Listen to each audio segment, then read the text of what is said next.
Welcome back. Now, there are growing calls for the building industry to help people in KZN rebuild. Billions in damage to property and infrastructure was caused by the recent deadly floods. People are now trying to piece their lives back together. Let's go to eNCA's reporter Manqoba Mchunu, who is checking in on developments, and he joins us now live. Manqoba, I wonder what you've heard about the partnership between government and the private sector on trying to help people rebuild their lives.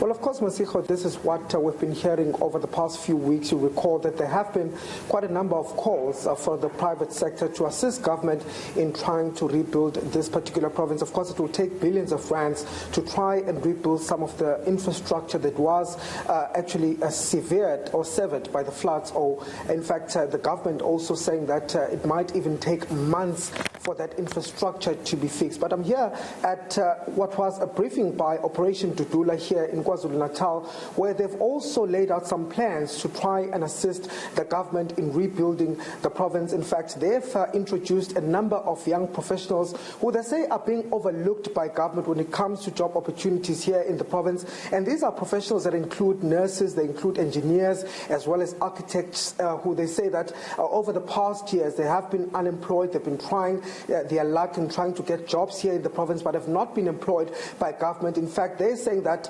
most of those people that have been filling these jobs seem to be illegal foreign nationals, or foreign nationals rather, not illegal, Masiho, but foreign national. And so they are making a call to government to say that they want to see these young professionals being employed, being given an opportunity to help the province to rebuild. But not only that, but also in terms of the workforce, to see more of these South African young professionals being employed by the employers here. But let me speak to Dan Khadebe, who's the Deputy Chair of Operation Dudula. Dan, thank you for your time. Let's start with this issue here. You're saying that you want to see more South Africans being employed, but that you're also going to be looking at those who are here in the country who are documented, but who are not doing scarce skills. Exactly, because you can't import the skills of nursing teachers as we are sitting with thousands of unemployed young graduates who qualify to do that job.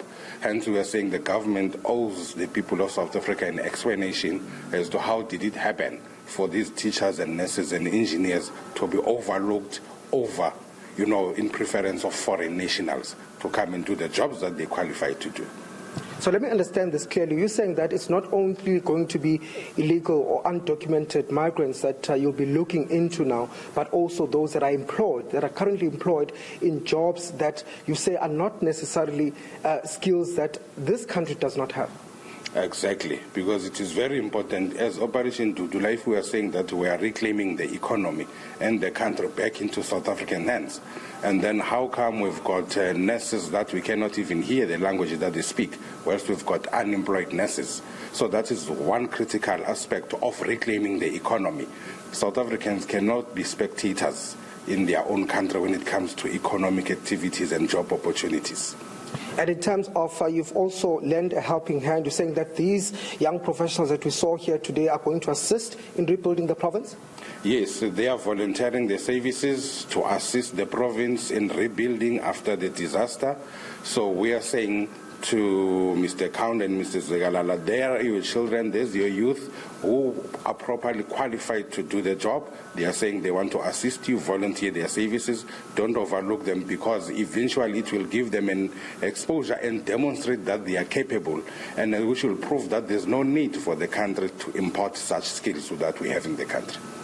But also the other issue that you're raising is the fact that these young professionals who are willing, of course, to give their time are saying that, when it comes to job opportunities, when they apply for these jobs, they're not really getting the responses. In fact, there was some of them that spoke here that say that they're giving up hope in terms of finding jobs here. And you're saying that you want government now to make a certain commitment, and that there is a possible campaign that you're going to start against this. Yes, we are starting a campaign, and we are going to intensify it, because we are trying to prove a point that there are South Africans, they are unemployed, they are qualified, and they are capable. So the government must start giving them opportunity, because right now you can see the level of frustration that they are going through. And now, are you pushing the children back to prostitution or to drugs or what if you overlook them in preference of foreigners? Whereas you've got the skill right here. So that is why we keep on saying the government owes the people of this country an explanation as how did we get to that stage. So we'll intensify campaigns, we'll make sure that South Africans do enjoy the fruits of the hard work that we fought for. Okay, thank you very much. Well, that was eNCA speaking on behalf of Operation Tudula. As you can hear, Masiho, they're saying that they want the government to consider employing young professionals here who are not employed. And these are young professionals who say that they're willing to give a helping hand, in fact, to try and help with the situation here in the province. And they are hopeful that, of course, that their calls will be heard. And they're saying that if that is not the case, they're willing to take to the streets to try and force government's hand to this. All right, Manqoba Mchunu, let's leave it there for now.